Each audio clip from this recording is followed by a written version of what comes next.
Good afternoon, everybody. I'm excited to have an opportunity to share some insights about what's ahead this year in 2024 with respect to managing the EV marketplace and your inventory. I think, like everything in our business, there are risks and opportunities, and I'd like to think that some of the content that I'm going to share with you today is going to give you an opportunity to take advantage of those opportunities as we move ahead and mitigate whatever risk could potentially be associated with the EV marketplace. So with that said, I think we'll go ahead and get started. I think maybe to kick things off, we'll talk a little bit about the state of the union with EVs this year. And as I think about 2024, what really sticks out to me is the word more. When I say more, I think it means more of a lot of things. I think number one, there's more press about the EV marketplace every day. I can't kind of go around the corner without having some client that I've talked to talking to me about questions that they have, press, good and bad, favorable and unfavorable about what's going on in the EV marketplace. But in addition to those aspects, when I think of 2024, what I think about is more inventory. What I think about is more opportunity. What I think about is more models that are going to be available in the marketplace, both on the new car side and on the used car side. And I think more questions from the audience, the consumers. People are, interested in EVs, and I think that bears, truth when you see that. As an example, I just read yesterday, searches on cars.com year to date in the used EV market are up 29%. So what that says is that there's a fair amount of interest in the marketplace with EVs, but with that interest, there are also some concerns and questions that come up with respect to, how does owning an EV work? Where am I going to charge it? How am I going to charge it? How much is it going to cost me to buy an EV? And what are some of the opportunities that I might have on the consumer side to take advantage of the marketplace as it evolves? I think that what we all know is this: it's going to be more change. And managing through that change is a really important aspect of being successful coming out on the other side of things. So, how can you get prepared? I think there's really three main things that I would ask every client to consider. One is, who's the audience? What's my buyer look like? And I want to talk to you guys about some of the techniques and strategies that you can do to really zero in on who that buyer is, how they differ from the traditional car buyer, and how you can, connect with them in a meaningful way to, kind of get them excited about doing business with you. Two is really kind of coaching you through how you can identify where the demand is, right down to the zip code of where these people are that are in the game, that are actively searching for an EV. And you can, again, connect with them, give them an opportunity to learn more about you and get yourself into a position to sell those people. And then lastly, how you can leverage AI and machine learning to really understand down to the VIN level where the opportunities and challenges are going to be in your market with every single car that you're talking about being involved with. So to get started, I think it's important to understand, how to really identify who this EV shopper is. So there's a lot of moving parts to identifying the demographics of these people. And I think it's a critical aspect of successfully marketing to and connecting with those people. Who's an EV buyer? Well, I think like a lot of products, the evolution of who that buyer is, it's ever changing. The first thing I would say is, like a lot of products, there's an adoption curve. And initially, with most products, including EVs, the first tranche of people that are going to get excited about doing business with that product are what I like to think of as innovators. These are people that are adventurous. They're not going to be afraid to take big risks and try something different and new. And I feel like at this point with the EV market, we're really actually beyond that first tranche, the innovators, and we're now into what I would describe as early adopters. These are people who kind of like gadgets. They're people that will put up with some inconveniences to get something new and cutting edge. And we've already seen that with EVs. Obviously, there's a lot of talk about the infrastructure from a charging standpoint and the ability that people have to, kind of compensate for what a lot of people call range anxiety.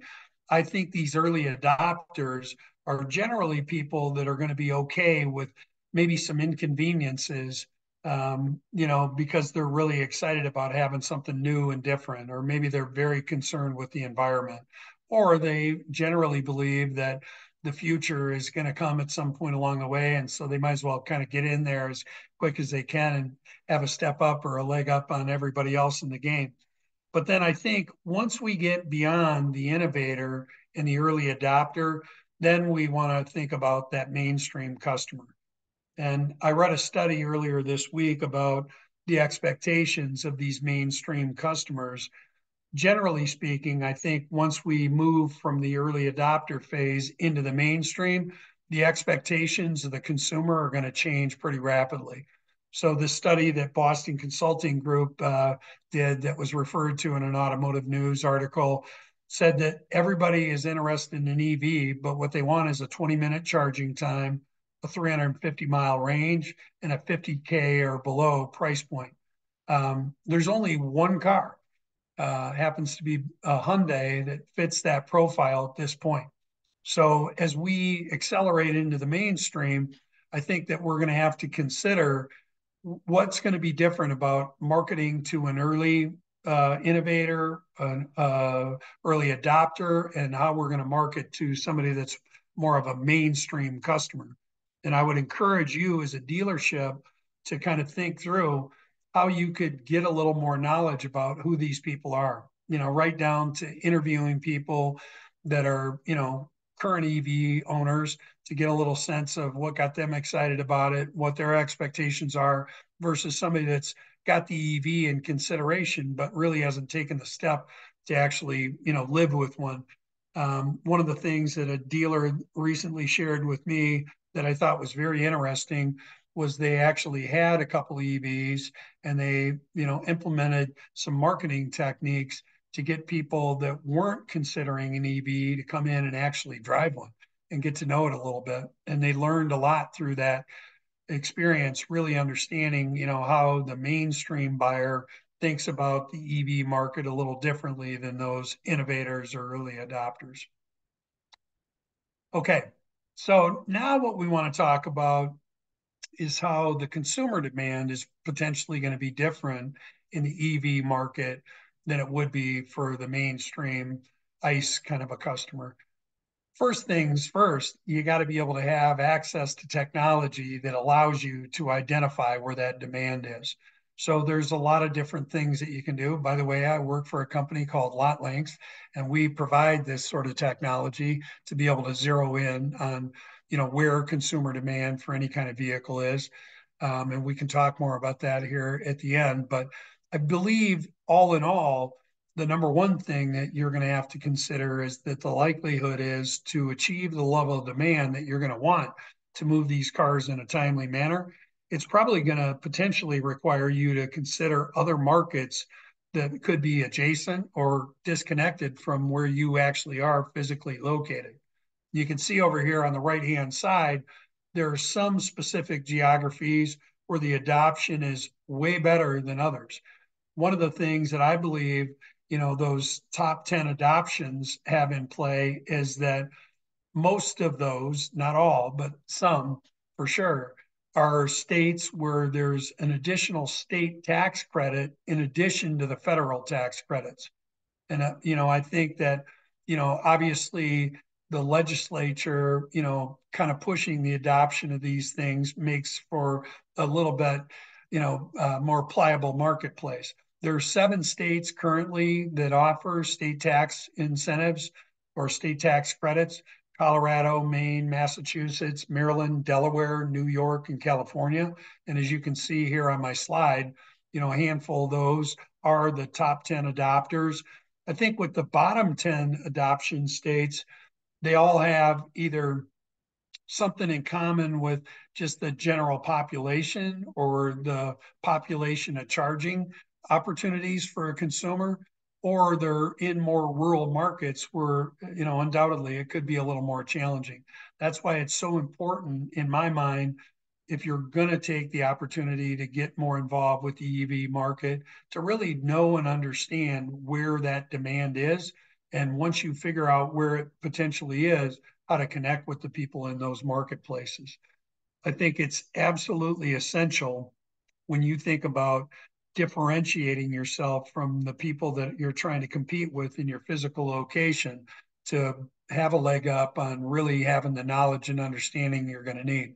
The other thing that I would tell you is it's essential, when you're thinking about the persona of the person that you're talking about, identifying where the demand is, to have, really sophisticated knowledge about the incentives that are available and the different models that you might be competing with, to connect with these people.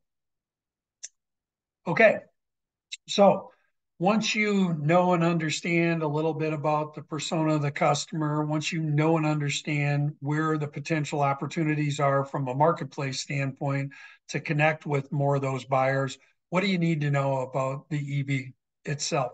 Well, there's no shortage to the knowledge and understanding that I believe you're going to have to be successful. But I also want to reiterate that in a lot of ways, while your knowledge of the market is going to be essential in the EV market, it's really no different than being knowledgeable about what you're doing with the regular mainstream inventory. So what are you going to have to know? You're certainly going to have to know supply and demand. You're going to have to know pricing and incentives. You're going to have to know things like the state and the federal tax credits that are available.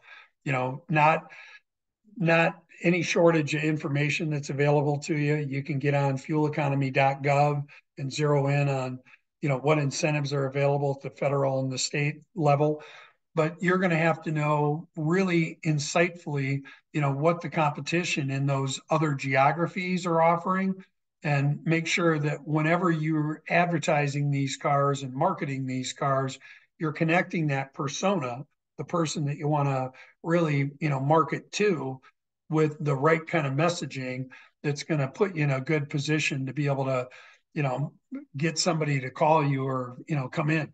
So I think it's essential that, you understand the supply and demand of these cars. I think it's essential that you understand the competitiveness of the pricing along with the incentives that are available, and ensure that when you deliver that message, you're going to deliver the right message at the right moment in time.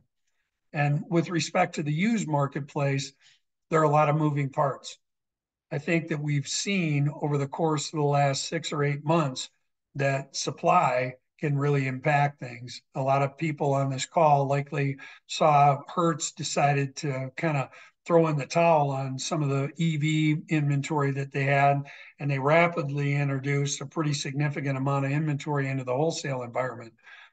I think we also probably, if you're paying attention, seen that pricing, specifically with the Tesla brand, has affected the used vehicle pricing in a rapid way. Once they reduce price on the new car side, pricing can, really be affected on the used car side. And I think now we're seeing more of the traditional OEMs, making some moves based on supply and demand on the new car side that are also likely going to affect the market on the used car side. So I feel like, leveraging whatever data and information that you have in your inventory management software solution to make sure that you're staying on top with the movement of cars in the demand side as well as the supply side, and ensuring that you've got the right price at the right time with every car that you have on the used car side is going to be a really critical element of making sure that you're delivering the right message. So why does marketing to each specific VIN matter? Well, there's a litany of reasons that I could go through that I would argue are going to be important. But I think what's really critical is to understand that the reality of marketing in today's world is more about quality than quantity. I think the days of just, shotgunning a bunch of ads out there into the marketplace and, anticipating that, the right person is going to connect with that ad at the right moment in time is sort of behind us. And I think what's critical about VIN-specific advertising, especially when we think about something like the EV market, is connecting with the right person, but at the right moment in time. Most most cars that get a lot of attention in the online marketplace in the old world that we lived in happen to be cars that I think of as click candy. They're cars that, create a lot of interest, they get a lot of views, and sometimes deceive us into believing that, we're progressing towards actually connecting with the right person and making a sale, when in fact, they may just be cars that kind of go viral.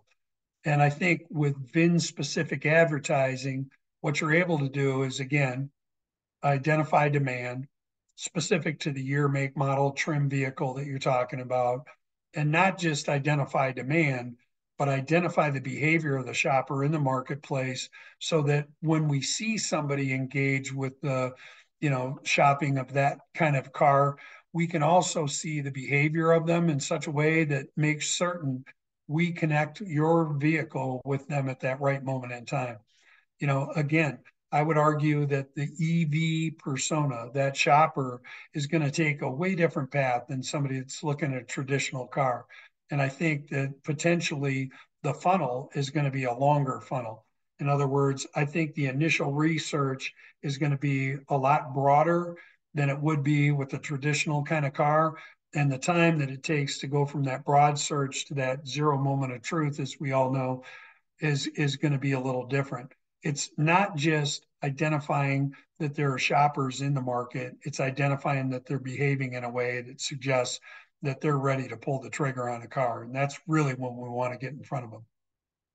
Now, as I mentioned before, Lotlinx, the company that I work with, that works with all the dealers across the country that have recognized the importance of what I just talked about, we can provide you a free proprietary VinView optimizer report to show you how your current marketing strategy is working, not just on EVs, but all the rest of your market.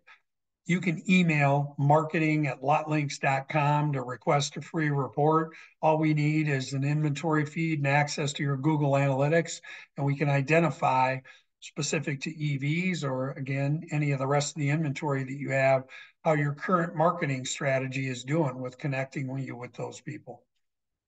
And I would highly encourage you that you would do that. So, what have we talked about? What have we learned today? I think, as I said before, the EV market is not without any shortage of a lot of opportunities and a lot of risk. Ensuring that you are taking the right approach is going to be critical to succeeding, whether you're talking about your new EV inventory or the opportunity that you might have in the used marketplace.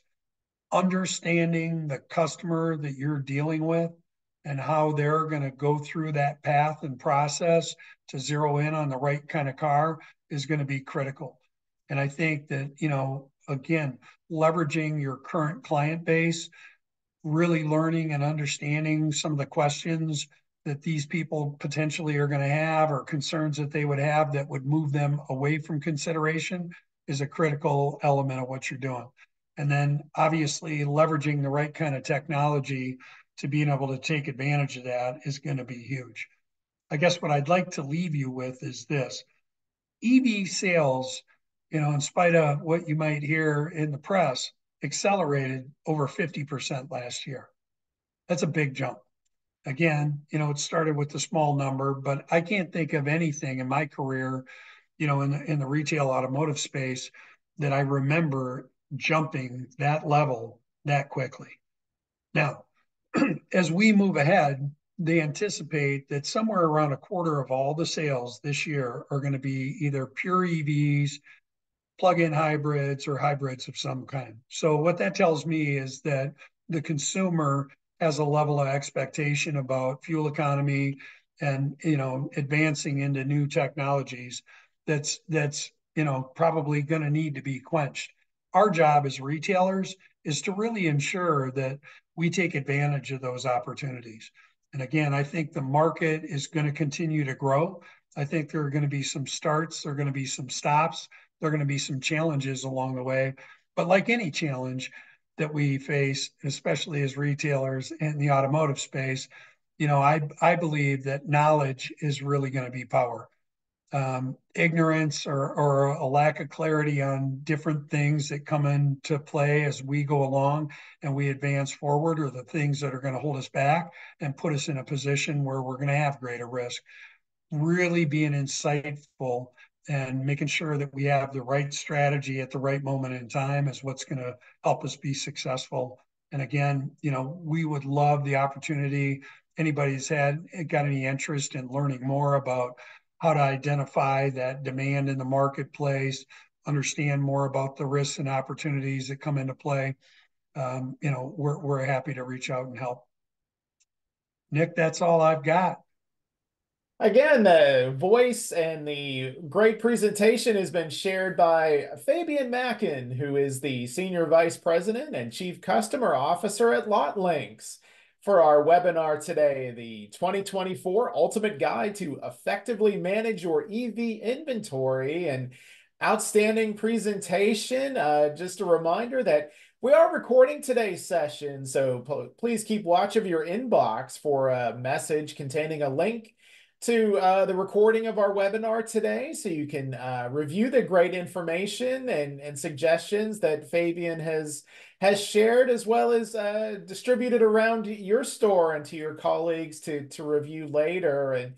And if you have questions for Fabian Mackin, please use the chat function here on the Zoom platform. And one question that's already come in, Fabian, and it goes to that customer research component that you highlighted throughout your presentation, either through Lotlinx research or anecdotes you've had with gathering from clients or dealer friends or whomever. Just how have you seen the adoption of EVs related to the range component, that perhaps it's higher in a more urban setting where there's heavier traffic and that sort of thing, versus that open road component where maybe you want to open up a sports car and weave through traffic. How have you seen the adoption happening based on the concentration of population and traffic and such?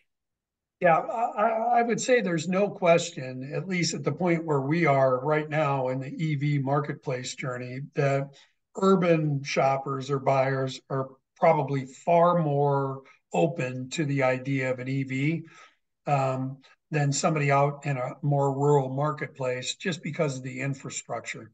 But I believe that, when you look at the landscape across the country and just the evolution of things, the infrastructure thing is well on its way to being resolved. And at the same time, more and more models are seeing an increasing amount of range. I think what's critical to understand with your buyer is what are their specific needs on a daily basis. Again, I live in Minneapolis, which, is a fairly big, metro area. But, I talk to a lot of people in my neighborhood. There's a couple of people that have EVs, and, there's not a lot of angst around the range here. I guess if I lived in, North Dakota, or I lived in, Southern Utah, it could be a completely different conversation for people in those markets. But what I would anticipate that we're going to begin to see is more and more infrastructure, more and more models having a superior range over the existing models that are available. That's going to evolve pretty rapidly. Again, the voice and you're hearing for our webinar is our experts. Fabian Mackin, who is the Senior Vice President and Chief Customer Officer at Lotlinx, for our session titled The 2024 Ultimate Guide to Effectively Manage Your EV Inventory. And in the closing moments that we have here, if you have a question for Fabian, please use the chat function here. And again, Fabian, hearkening back to what you referenced during your presentation about gathering those customer insights at the dealership, either via past purchasers or having some sort of public event, perhaps to give an EV a try. Just how insightful, from what you've heard, have those endeavors been? How surprising have the results been for dealerships? Not to be stereotypical or cliched, but perhaps know that someone who is interested in an F-250 with a lift kit versus someone who wants a Sienna minivan, that's two distinct constituencies. But EVs, maybe that's a more difficult customer to ascertain. Just what have you seen and heard about what dealers have been able to gather? Well, I would say this. I think that, the dealers that I've talked to that have had those events or made an offer to get somebody to come in and get to know what's going on with an EV have been really struck by the curiosity of the general public. So while I think there potentially might not necessarily be as many mainstream buyers yet as we, would like there to be, there's a ton of curiosity out there. And I think connecting with people that have that curiosity, give them an opportunity to actually get in behind the wheel of a car, really understand some of the benefits that are, out there for somebody that owns an EV, and then to learn a little more about maybe some of the infrastructure or some of the kind of concerns and questions that they might have about the daily utilization of an EV have been eye-opening to dealers.